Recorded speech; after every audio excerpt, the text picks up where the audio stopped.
यहाँ पर एक रिलेशनशिप दिखाई देता है कि हे पिता, ये वही वर्ड है जब एक खालिस्तान भरा है आप लोगों ने, जब आप पढ़ते थे, पढ़ाई लिखाई करते थे, जब छोटे थे, खालिस्तान भरो, मम्मी बनाती है क्या खाना, समझ पा रहे हो? तो समझ लो पुत्र ने खालिस्तान भरा है अपना बलिदान देकर। इसकी अगर हम गहराई को समझते हैं, लिखा है हे पिता, मैं अपनी आत्मा तेरे हाथों में सौंपता हूं। वो रो रहा है, इसको लिखा है हे पिता, मैं अपनी आत्मा, बात हो रही है हे पिता की। एक ऐसा व्यक्ति जो यहोवा को नहीं जानता, उसको परमेश्वर का एक पुत्र बना दिया। समझ पा रहे हो? मतलब मसीह ने हम मनुष्य को, जो हम अनंत काल के जीवन से और उद्धार से और जीवितों के परमेश्वर जिसने सृष्टि को बनाया अपने रचयिता से अनजान थे, उसने अपने आप को बलिदान करके, मतलब उसने शैंकी की जगह अपने आप को मारकर, शैंकी की तरफ से कहता है हे पिता, लिखा है ना, उसने बयाने में हमें हे आत्मा दी है और हमें हे पिता, हे अब्बा कहकर लेपालकपन का पुत्र होने का अधिकार दिया है। इसकी गहराई को समझना, परमेश्वर कुछ कहना चाह रहे हैं। लिखा है हे पिता, मतलब यीशु मसीह इनडायरेक्टली, इसको अगर हम प्रकाशन के तौर पर समझे, इनडायरेक्टली वो हमारी तरफ से होकर कहते हैं कि अब पिता, मैंने जान देकर अब इनकी तरफ से जो तुझे नहीं जानते थे, अब मैं अपनी आत्मा, मतलब किसकी आत्मा? मसीह की आत्मा जो आपके और मेरे अंदर है, तेरे हाथों में सौंपता हूं। मतलब पिता, मैं यीशु मसीह इन सभी लोगों को जिनके लिए मैं जान दे रहा हूं, इनके अंदर अब मेरी आत्मा है, अब मैं इनको तेरे हाथों में सौंप रहा हूं। मतलब मैं अपनी आत्मा तेरे हाथों में सौंपता हूं। हमारे अंदर किसकी आत्मा है? हमारे अंदर हमारी नहीं आत्मा, हमारी आत्मा नहीं है। उत्पत्ति का पहला दूसरा अध्याय पढ़ता, लिखा यहोवा ने अपनी आत्मा में से आदम के अंदर अपने जीवन का श्वास फूका और आदम जीवित प्राणी बन गया। जीवन का श्वास क्या? वो आत्मा की बात है। यहोवा ने अपनी आत्मा फूकी है, तो हमारी तो आत्मा भी नहीं है। और यीशु मसीह क्या कह रहा है? मैं अपनी आत्मा, मतलब हम सब की आत्मा पिता मैं तेरे हाथों में सौंप रहा हूं। मैंने मरकर इन अनजान व्यक्ति को, अनाथ लोगों को, मैंने इनको तेरे साथ कनेक्ट कर दिया है। अब तू इनका पिता बन गया है। हे पिता, मैं अपनी आत्मा तेरे हाथों में सौंप रहा हूं। मतलब मैं इन सभी को जो तूने मुझे दिए हैं, उनमें से मैंने किसी को भी नहीं खोया। अब ये तेरे हैं, मैं तेरे हाथों में सौंपता हूं। हालेलुया। यूहन्ना 14 अध्याय एक बार पढ़ते हैं, शायद हमें कुछ समझने के लिए मिलेगा। हालेलुया। 17वां अध्याय।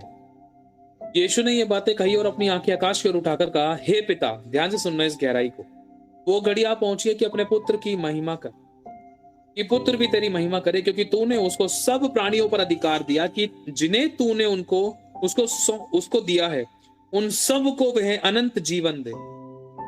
और अनंत जीवन यह है कि वे तुझ एकमात्र सच्चे परमेश्वर को और यीशु मसीह को जिसे तूने भेजा है जाने। है ना? यहाँ पर देखो एक पहचान को परमेश्वर कनेक्ट करा रहा है। थोड़ा बैकग्राउंड में शोर आ सकता है बच्चे का। यहाँ पर परमेश्वर एक पहचान कनेक्ट करा रहा है। लिखा है दूसरी आयत में, क्योंकि तूने उसको सब प्राणियों पर अधिकार दिया, कि जिन्हें तूने उसको दिया है, मतलब जिन्हें तूने मुझे दिया, मतलब यीशु को दिया है, उन सब को वो अनंत जीवन दे। किनको? हम सभी लोगों को परमेश्वर अनंत जीवन दे। लिखा है और अनंत जीवन ये है कि वो तुझ एकमात्र सच्चे परमेश्वर को, आगे ना, हे पिता, परमेश्वर को जाने। वो मुझे तो जान गए हैं, लेकिन वो तुझे जाने। है ना? जैसे यीशु कहता था, मैं अपने आप से कुछ नहीं करता, मैं अपने पिता की तरफ से करता हूं। मैं अपने आप से नहीं आया, मैं अपने पिता की तरफ से आया हूं, और बिना मेरे द्वारा कोई पिता के पास नहीं पहुंच सकता। मतलब यीशु पिता के पास पहुंचने की बात कर रहा है, और पिता यीशु को रिस्पेक्ट करने के लिए कह रहा है। समझ पा रहे इस बात को? यीशु कह, मतलब पिता कह रहा है कि तुम यीशु को प्रभु कहो। पिता कह रहा है वो उसको मैंने मसीह ठहराया। पिता कह रहा है कि तुम्हें उसके पास पहले आना होगा अगर तुम्हें अनंत जीवन चाहिए तो। पिता कह रहा है तुम्हें पहले उस पर विश्वास करना होगा तुम्हें अनंत जीवन चाहिए तो। पिता कह रहा है तुम्हें पहले उसके आगे घुटने टिकाने होंगे तुम्हें अगर छुटकारा चाहिए तो। तुम्हें उसके नाम से मांगना होगा अगर तुम्हें उत्तर चाहिए तो। पिता ने यीशु की आत्मा में होकर बुलवाया है, क्योंकि यीशु ने खुद कहा मैं अपने आप से कुछ नहीं बोलता। मतलब पिता यीशु के क्रूस पर चढ़ने से पहले, मर के जी उठने से पहले, ये रिवॉर्ड्स, कुछ रिवॉर्ड पहले दिए, कुछ रिवॉर्ड बाद में। अपने साथ अपने दाहिने हाथ सिंहासन पर बिठाया, ये रिवॉर्ड बाद में मिला। समझ पा रहे हो? और जिसकी गवाही स्तिफनुस ने दी, मैं परमेश्वर के पुत्र मसीह को परमेश्वर के सिंहासन के दाहिने ओर बैठा हुआ देखता हूँ। हालेलुया। अगर हम आगे पढ़ते हैं, और अनंत जीवन यह है कि वो तुझ एकमात्र सच्चे परमेश्वर को और यीशु मसीह को जिसको तूने भेजा है जाने। जो कार्य तूने मुझे करने को दिया था उससे पूरा करके मैंने पृथ्वी पर तेरी महिमा की है। अब हे पिता, तू अपने साथ मेरी महिमा उस महिमा से कर जो जगत की सृष्टि से पहले मेरी तेरे साथ थी। अगर इस वचन को हम पढ़ेंगे ना, ये मतलब एक ऐसा भेद खोल देगा कि आप भर जाओगे परमेश्वर के अभिषेक से। इस वचन को ध्यान से पढ़ना। अब हे पिता, तू अपने साथ मेरी महिमा उस महिमा से कर जो जगत की सृष्टि से पहले मेरी तेरे साथ थी। इस वचन को अगर हम समझे, ये वही है जिसके बारे में आपको शायद पहले समझ सिखाया गया था प्रभु की दया से। मतलब पिता, पुत्र और पवित्र आत्मा समझ लो एक टेबल पर बैठे हुए हैं, एक चेयर पे बैठे हुए, एक टेबल लगी हुई है। परमेश्वर ने आदम और हवा को बनाया, वहां पर शैतान ने हवा को आदम को भरमा दिया, और उस समय पिता, पुत्र, पवित्र आत्मा उत्पत्ति के दौरान, उत्पत्ति के आसपास में बात कर रहे हैं कि पिता तू उदास क्यों है। पिता कह रहा है कि जिसको मैंने रचना को बनाया था उसने मुझे धोखा दे दिया, वो शैतान के चंगुल में फंस गए, उन्होंने एक दूसरे पे दोष लगा दिया और उन्होंने पाप कर दिया। पाप की मजदूरी मृत्यु है, मैं चाहकर भी उनको नहीं बचा सकता। यीशु कह रहे हैं प्रभु कोई ना कोई तो रास्ता हो, तू सर्वशक्तिमान है। पिता चुप था, फिर धीरे धीरे करके फिर यीशु बोल रहा, प्रभु पिता तू तो सर्वशक्तिमान, तू सब कुछ कर सकता है। लेकिन पिता ने कहा मैं सच्चा न्याय भी हूँ। लोग जीव जंतु ये सब सुनते, सब जानते, सब देखते हैं, सब सुनते हैं, इनको सब पता है, ये सब मेरी रचना है, सबके अंदर जीवन है। अगर मैंने अपने न्याय के विरोध में जाकर काम किया, अगर मैंने इनको मारकर दोबारा से बना दिया, या मैंने शैतान को मार दिया, तो कहीं ना कहीं मैं दोषी न ठहरूं, क्योंकि गलती तो आदम और हवा ने की है। मैं साफ सर्प को क्यों मारूं? सर्प की तो कोई गलती है ही नहीं इस प्रकार जितनी बड़ी गलती आदम और हवा ने की है। तो मैं उनको मारकर दोबारा से आदम और हवा बना सकता हूँ, लेकिन मैं नहीं कर सकता। लेकिन पाप की मजदूरी मृत्यु है। अब उनको मेरा फर्ज है कि मैं उनको दंड दूं, लेकिन मैं नहीं चाहता। उनको मैंने अपने जिगरे के टुकड़े से बनाया है, मैंने अपनी आत्मा का भाग उनको दिया है।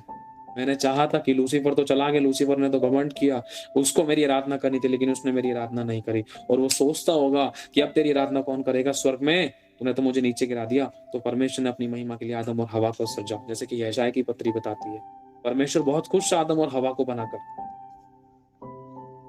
और शैतान ने आदम और हवा को भरमा दिया, जिसमें आदम और हवा की गलती थी, क्योंकि यहोवा ने पहले ही कहते थे तुम इस पेड़ के फल को मत खाना।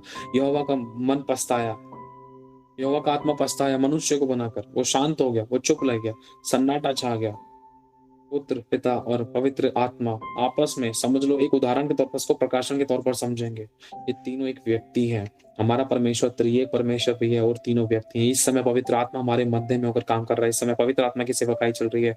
प्रभु यीशु मसीह की सेवकाई जब वो मर के जी उठा तब तक थी, अभी पवित्र आत्मा की सेवकाई चल रही है। समझ पा रहे हो? हालेलुया। जिस प्रकार से एक बाप अपने बेटे की शादी के लिए तैयारी इंतजाम करता है, उस प्रकार से आत्मा आत्मिक रूप में परमेश्वर तैयारी इंतजाम कर रहा है। यहोवा सारे प्लान कर रहा है अपने बेटे की शादी के लिए। कौन बेटा? प्रभु यीशु मसीह। दुल्हन कौन है? आप और मैं है। पवित्र आत्मा को भेजा है, हमारे लिए किसी को भेजा है तैयार करने के लिए। समझ रहे हो? तो पिता को सारी चिंता है, इसलिए यीशु ने तो बोला है ना कि मैं नहीं जानता कब शादी होगी, मैं नहीं जानता कब भेजेगा बापू को, मेरे को नहीं पता कब बोलेगा दुल्हन को लेकर, उसी को पता है, मालिक वही है। हालांकि यीशु पिता और पवित्र आत्मा एक है, त्रिएक है, लेकिन यीशु पिता की रिस्पेक्ट कर रहा है, पिता यीशु की रिस्पेक्ट कर रहा है। समझ रहे हो? सब कुछ जानता है हमारा प्रभु यीशु, सब कुछ, वो अंतर्यामी है, क्योंकि उसने कह दिया आदि और अंत मैं हूँ, बिना मेरे द्वारा कोई पिता के पास नहीं पहुंच सकता। पिता मुझ में है, मैं पिता में हूँ। लेकिन यीशु दिखा रहा है कि मैं अपने बाप की रिस्पेक्ट कर रहा हूँ, वो सुप्रीम पावर की रिस्पेक्ट कर रहा है। उसने कुछ चीज धरती के अकॉर्डिंग, उसने कुछ चीज अपने वश में रखी थी, और लेकिन पिता ने कुछ चीज अपने वश में रखी थी। सब चीजों पर मनुष्य के शरीर में होकर सब चीजों के ऊपर, मतलब होता ना कि एक बाप है, मान लो आप बाप हो, आप मैं कह रहा हूँ 1% अपने कब्जे में रख सकते हो, 99% अपने बच्चे को दे सकते हो। 1% वो इसलिए क्योंकि आप बड़े हो, सुप्रीम हो। समझ पा रहे हो? तो और पुत्र यीशु, यीशु पिता की रिस्पेक्ट कर रहा है। नहीं नहीं, क्या कहते हैं, मैं अपने आप से कुछ नहीं करता, पिता ने भेजा, पिता की सुनकर करता हूँ, पिता के ओर से आया हूँ, पिता ने भेजा, पिता के काम को पूरा करना। पिता, मैं अपनी आत्मा तेरे हाथों में सौंपता, पिता सब तूने मुझे दिया है। हे पिता, ये लोग जान ले कि तूने मुझे भेजा है। लाजर बाहर आ, समझ रहे हो? धन्य सृष्टि के मालिक जो धरती पर अन्न और जल उपजाते हैं। किससे प्रार्थना कर रहा है? यीशु बाप की रिस्पेक्ट कर रहा है, सुप्रीम पावर की रिस्पेक्ट करना सिखा रहा है, क्योंकि यीशु को पता था मैं चला जाऊंगा ना, और वो मेरे जाने से पहले इनका इनका ध्यान यहोवा की ओर खींच के जाना है। ये मेरे चक्कर में ना रहे। अगर ये मेरे चक्कर में रहेंगे तो ये सोचेंगे यीशु था, जब तक था तब तक हमें उससे प्रार्थना करनी थी, अब तो वो है ही नहीं। तो यीशु ने इस बात को क्लियर किया, मैं पिता के पास जाता हूँ और मैं फिर आऊंगा, लेकिन तुम्हें सर्वशक्तिमान परमेश्वर की ओर ताकना है। यीशु के लेकिन तुम्हें मेरे नाम से मांगना है, तुम मेरे द्वारा ही पिता के पास जाओगे। तो बहुत सारी चीज समझ पा रहे हो ना। अब हम देखते हैं इस वाले वचन की गहराई को, जो मैंने अभी आपके सामने पढ़ा। अब हे पिता, तू अपने साथ मेरी महिमा उस महिमा से कर जो जगत की सृष्टि से पहले मेरी तेरे साथ थी। इस आयत की गहराई को समझना, ये वो मोमेंट, अगर हम समझे आसान शब्दों में, प्रकाशन के तौर पर, ये पिता, पुत्र और पवित्र आत्मा आपस में बातचीत कर रहे हैं। स्वर्ग में सन्नाटा छा गया कि क्या करना है। लूसीफर ने सारे अधिकार ले लिए, तभी तो वो यीशु के सामने आया था। स्वर्ग और पृथ्वी का ये अधिकार ये ले, ये मेरे को दिया है, तो मेरे को दंडवत कर। ये सारा वैभव देख मेरा है। कहां से आया था उसके पास अधिकार? उसने आदम और हवा से लिए थे। उनको अपना गुलाम बनाने के बाद जब आदम और हवा ने आज्ञा तोड़ी, तो वो गुलाम बन गए पाप के और शैतान के। खुदा का रूह पछताया, तो वो सोचने लगा क्या करे। तो यीशु ने बोला, पिता कोई ना कोई रास्ता होगा। पिता के अंदर खुद ही चल रहा था, बात चल रही थी। उसने मूसा के द्वारा बुलवाया था। उसने अब्राहम के ऊपर इस योजना को प्रकट किया था। एक सही समय आने पर ये वाली बात प्रकट होगी कि एक कुंवारी पुत्र जनेगी, उसका नाम यीशु होगा। समझ पा रहे हो? वो योजना स्वयं यीशु था। वो महिमा जो जगत की उत्पत्ति से पहले थी, अब वो महिमा का राजा अपनी महिमा को छोड़कर जगत में आ गया था। तभी तो यीशु कह रहा था कि देख, अब हे पिता, तू अपने साथ मेरी महिमा उस महिमा से कर जो जगत की सृष्टि से पहले मेरी तेरे साथ थी। ये जीते जी यीशु ने वचन बोले थे, क्योंकि धरती पर आने से पहले यीशु, पिता और पवित्र आत्मा, ये त्रिएक परमेश्वर, मतलब इतनी अच्छी बाउंडेशंस, ये व्यक्ति हैं। हम इनको गलत तरीके से ना लें, ये बहुत बड़ा बहस का मुद्दा है, लेकिन हमें प्रकाशनों के तौर पर आत्मा में होकर एक रिलेशनशिप को समझने की जरूरत है। समझ रहे हो? तो यीशु कह रहा है मेरी महिमा जो पहले जगत की उत्पत्ति के पहले तेरे साथ थी, मुझे वो मेरी महिमा, वो रिस्पेक्ट, वो आदर, वो महिमा जो तूने मुझे मुकुट, जो तूने मुझे मान दिया था परमेश्वर, अभी तो मैं धरती पर आ गया हूँ, भेज दिया गया हूँ, क्योंकि मुझे तेरा काम करना है। जो तूने मुझे सौंपा है वो मुझे पूरा करना है। समझ पा रहे? हालेलुया। समझ में आ रहा है सभी लोगों के? तो ये वाली बात कितनी गहरी है, यीशु मसीह ने ये वाली बात बोल दी। अब हे पिता, तुम अपने साथ मेरी महिमा उस महिमा से कर जो जगत की सृष्टि से पहले ही मेरे तेरे साथ थी। पहले क्यों बोला सृष्टि से पहले? क्योंकि सृष्टि से पहले जब तक पाप नहीं हुआ था, वो गुनाह नहीं आया था इस धरती पर। सृष्टि कौन है? आप और मैं सृष्टि हैं। लेकिन जब पाप ने इस धरती पर, परमेश्वर की सृष्टि पर जन्म लिया, कौन से? आदम और हवा ने जब ये गुनाह किया, लूसीफर के सब बारे में बात जानते हो, उसके बाद से जब परमेश्वर ने मूसा के द्वारा प्रकट किया कि यहोवा मेरे मुझसे एक नबी खड़ा करेगा, अब्राहम के ऊपर इस बातों को प्रकट किया। अब्राहम एक तरीके से परमेश्वर और इसहाक एक तरीके से यीशु। एक बाप ने अपने बेटे को बलिदान के लिए दिया, वो एक छवि इस नए नियम के अंदर, ये जो आपने आज क्रूसिफिकेशन डे के बारे में बताया, इस दिन पूरी हुई थी। जिस प्रकार से यीशु लकड़ी के उस क्रूस को लेकर जा रहे थे, उसी प्रकार, जिस प्रकार से यीशु मसीह लकड़ी के उस क्रूस को लेकर जा रहे थे, उसी प्रकार से अब्राहम इसहाक के साथ में लकड़ी के गट्ठर को पीठ पर लाद कर उस पहाड़ी पर जा रहे थे कि उसको बलिदान किया जाए। यही मोमेंट था, आज का दिन था वो। समझ रहे हो? ये वही दर्दनाक मोमेंट था जिसमें पिता इग्नोर कर, पिता मतलब ज्यादा कुछ बोलना नहीं चाह रहा था, बोलेगा तो रहा नहीं जाएगा। बेटा पूछ रहा था, पापा इतनी दूर क्यों जाना, यहीं कर देते ना, यहोवा से मिलना है।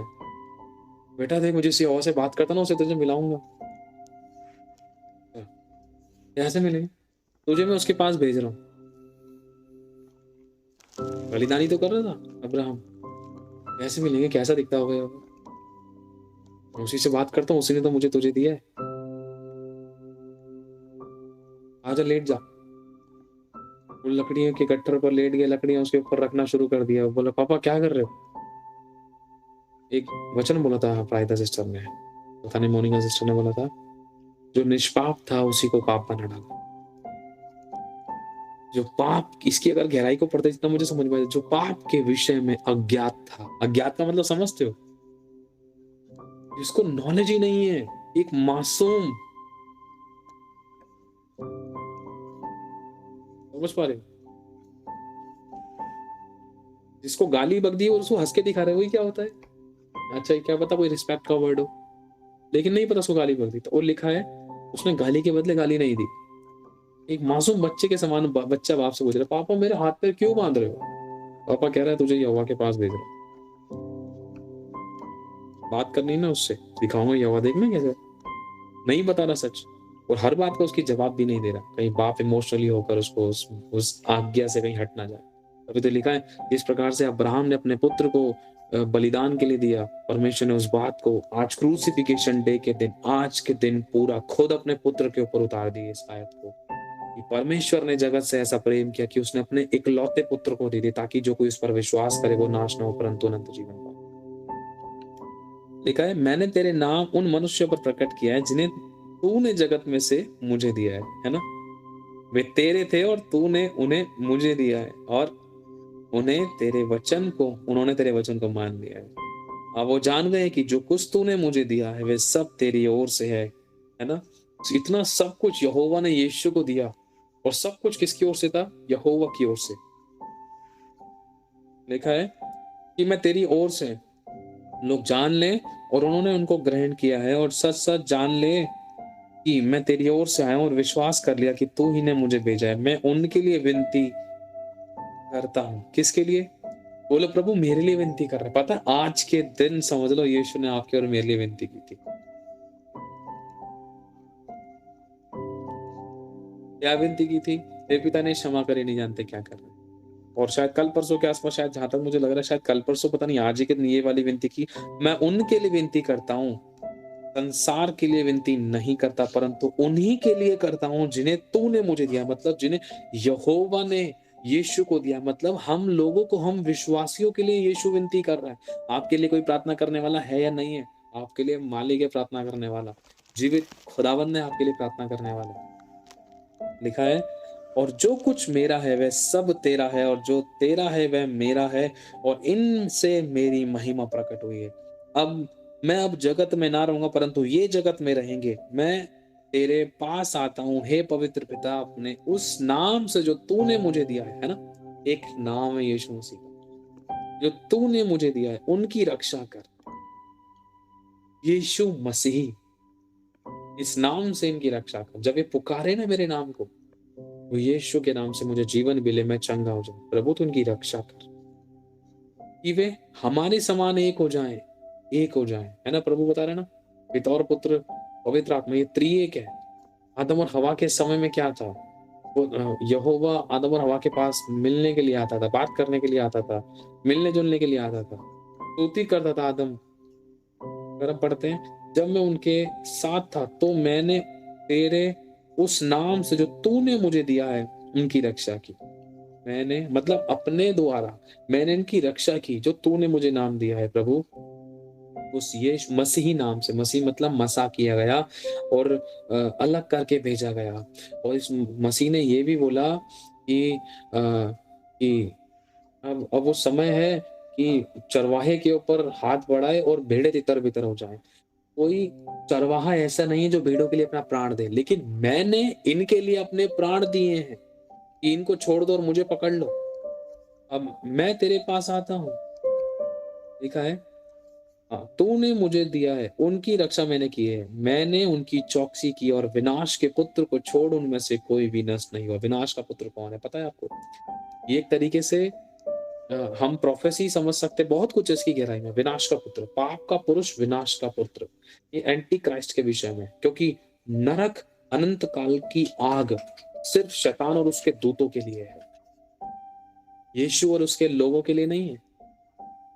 इसलिए उसके नष्ट होने के विषय में हम समझ सकते हैं, इसलिए कि पवित्र शास्त्र में जो कहा गया है वो पूरा हो। अब मैं तेरे पास आता हूं और ये बातें जगत में कहता हूं कि वे मेरा आनंद अपने में पूरा पाए।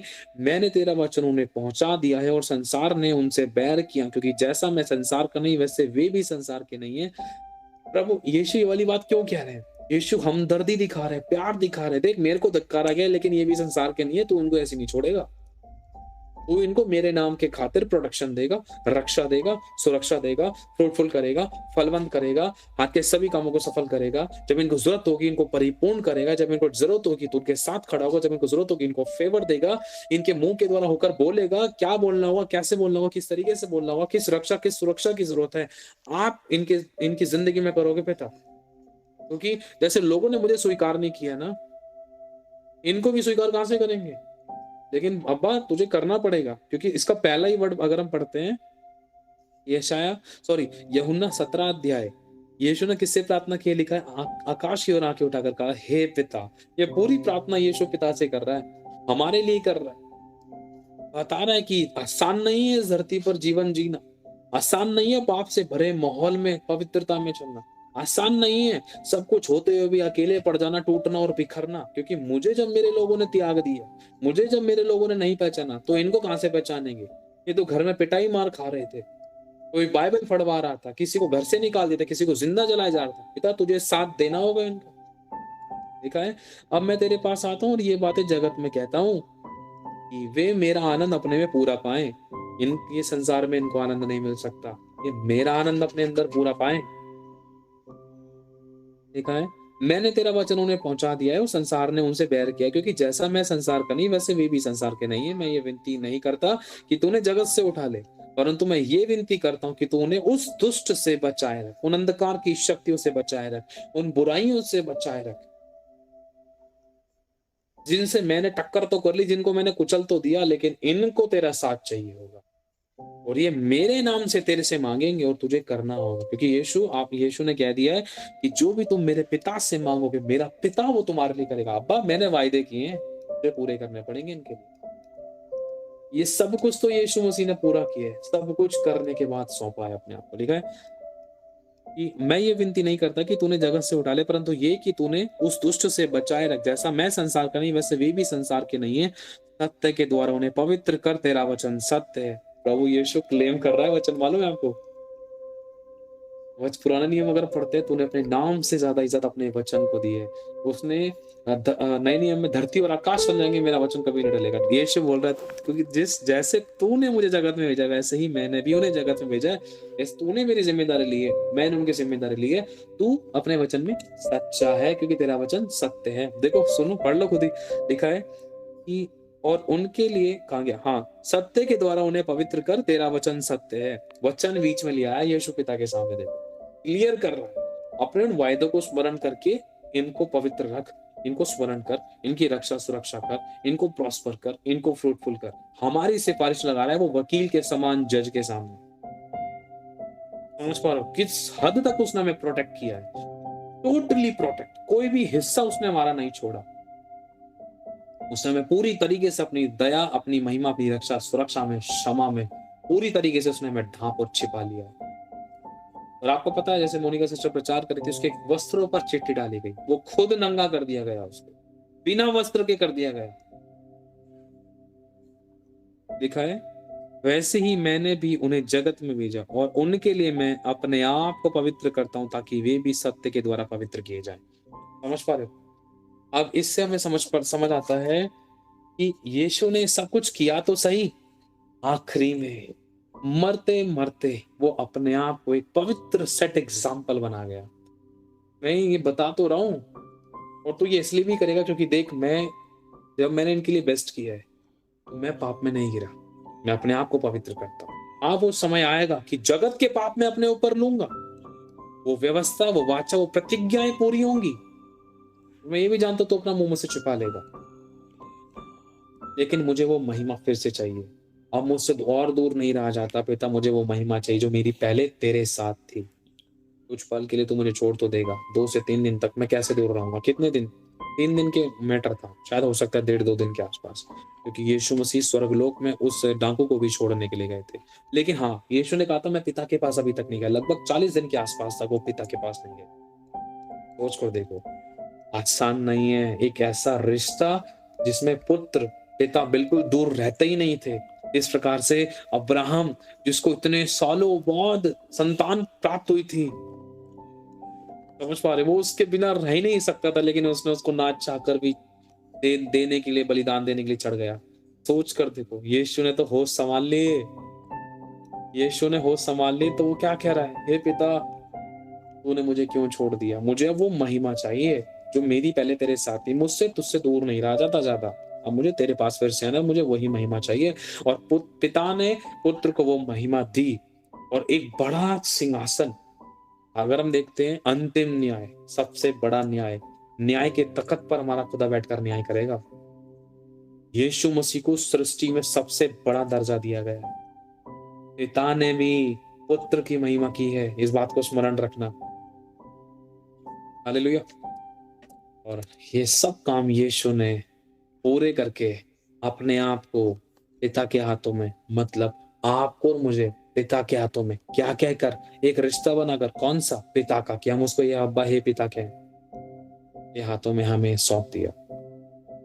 हकीकत में वो अपने आप ही को नहीं सौंप रहा था, वो हमारी आत्मा, हमें जो हमारे अंदर है, हमारा रिश्ता पिता के साथ कनेक्ट करके कि हम उसको पिता बोल सके, हमें उसके हाथों में सौंप रहा था, हमें भी सौंप रहा था। हालेलुया। तो परमेश्वर को धन्यवाद, परमेश्वर ने इतनी गहरी चीजें हमें सिखाई, सारी महिमा परमेश्वर को मिले। प्रभु बहुत कुछ कह जाते हैं छोटी छोटी बातों में।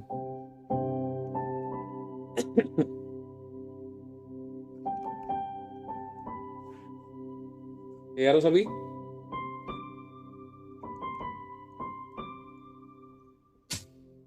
आइए, आवाज कर रहे थे कि भी प्रार्थना करते हैं। खुदावन हम तेरा धन्यवाद करते हैं, आपकी तारीफ, आपकी बड़ाई, आपका आदर मान सम्मान हो, आपका राज्य बड़े परमेश्वर, हम आपको धन्यवाद देते हैं। आपने इतनी सारी बातें, इतनी उत्तम महिमा में बातें अपने बालकों को, हम सभी को सिखाई, हम आपको धन्य कहते हैं। प्रभु आपका अनुग्रह हम सभी की जिंदगी में बना रहे, आपकी दया की दृष्टि, आपकी आशीष हम सभी की जिंदगी बनी रहे, जो आपने सिखाया उसके ऊपर हम चलते पाए जाए, ताकि हम आपको खुश और प्रसन्न करें, आपके सिद्ध इच्छा हम सबकी जिंदगी में पूरी हो।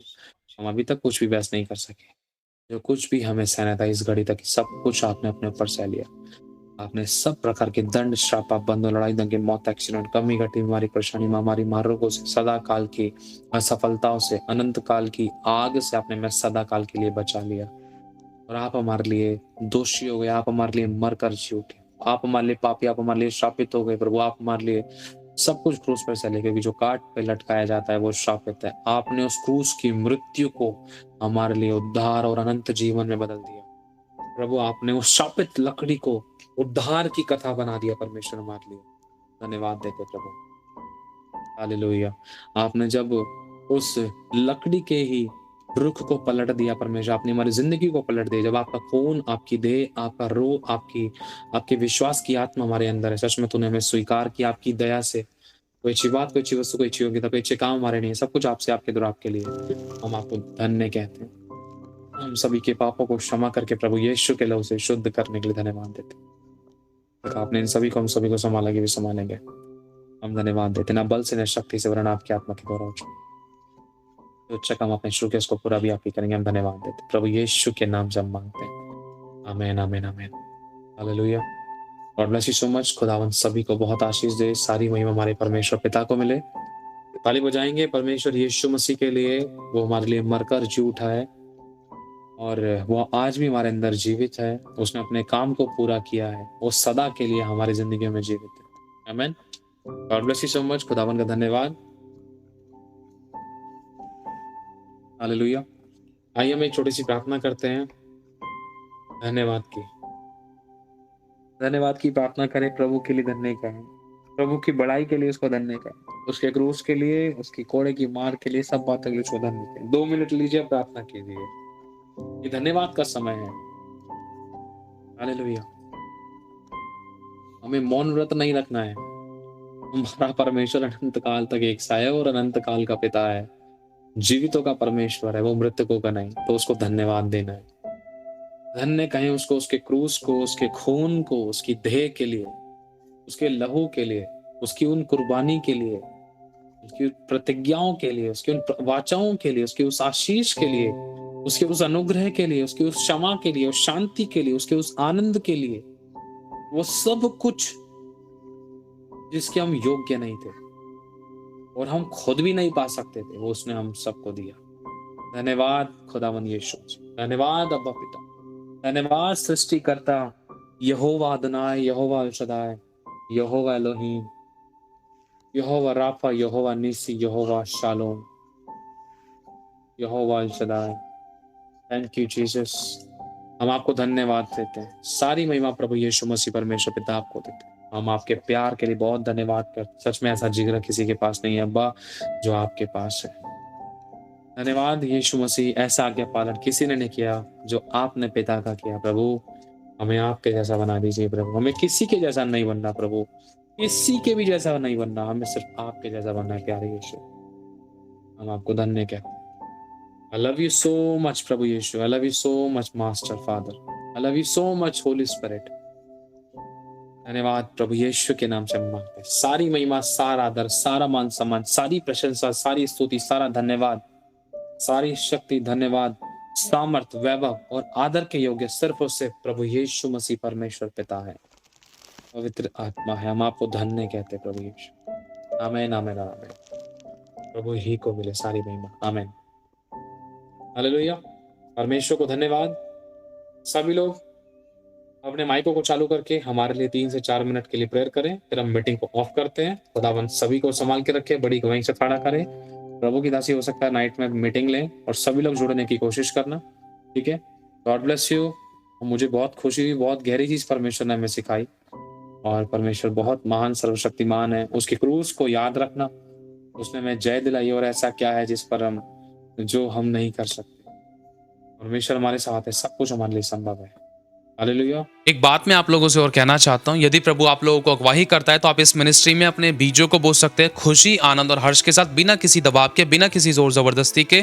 अगर आप बोना चाहते हैं तो आपको स्क्रीन पर दिख रहे बारकोड्स के द्वारा आप स्कैन करके अपने बीजों को बो सकते हैं। अगर आपको हमारी अकाउंट डिटेल्स भी चाहिए तो अकाउंट डिटेल के लिए आप वीडियो के नीचे डिस्क्रिप्शन में से आप हमारी अकाउंट डिटेल्स के द्वारा अपने बीजों को बो सकते हैं। और आप लोग अपने अपने 10वें हिस्से अपने अपने चर्चेज में दीजिए, जहाँ कहीं भी आप जाते हैं वहाँ पर ईमानदार वफादार रहें।